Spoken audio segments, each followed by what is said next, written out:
मालेराव होलकर के विचार बदलने लगे हैं यशवंत को लेकर के। अब वो यशवंत के साथ मित्रता का भाव रखेगा। नमस्कार। देखिए, वो कहते हैं ना कि मनुष्य का जो मन होता है बड़ा चंचल होता है, उसके भाव स्थिति के हिसाब से बदलते रहते हैं।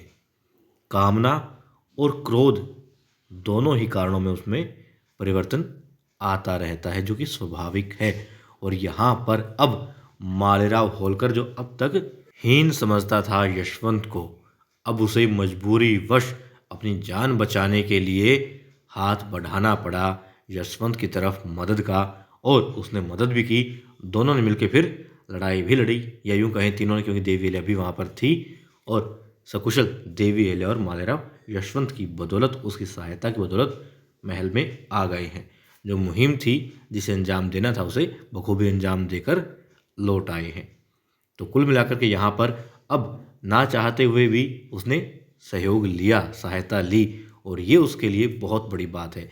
अब तक का जो स्वभाव है मालेराव का, वो झुकना पसंद नहीं करता, यहाँ तक कि अपनी आई के आगे भी। तो फिर भला अब कैसे वो यशवंत की सहायता ले रहा है?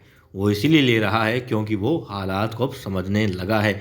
देवी अहिल्या के प्यार को भी थोड़ा बहुत ही सही, मगर उसके दिल में ये बात, मन में ये बात अवश्य आई होगी कि हाँ, वाकई में वो प्रेम करती है। इसलिए अपने बच्चे को साथ में सिखाने के लिए रखा, अलग जाने नहीं दिया, खतरे के मुंह में उसे नहीं जाने दिया, जिद करने के बावजूद। और यहाँ पर यशवंत की वीरता का भी वो अब कायल हो ही गया होगा। साथ ही उसने ये भी देख लिया कि देवी अहिल्या जिस पर विश्वास करती है, वो पलट कर विश्वास ही देता है, साथ ही देता है। अब तक उन्हें देशभक्त कह रहा था, मजाक उड़ा रहा था, मगर अब देख लिया है कि ये देशभक्त इंसान किस प्रकार से राजकुमार की मदद करता है। तो संभावनाएं हैं कि अब रुख बदलेगा मालेराव का यशवंत के लिए भी और देवी अहिल्या के लिए भी। वरना वो मर जाता, मगर किसी अपने से जिसे वो हीन समझता है उसकी मदद नहीं लेता।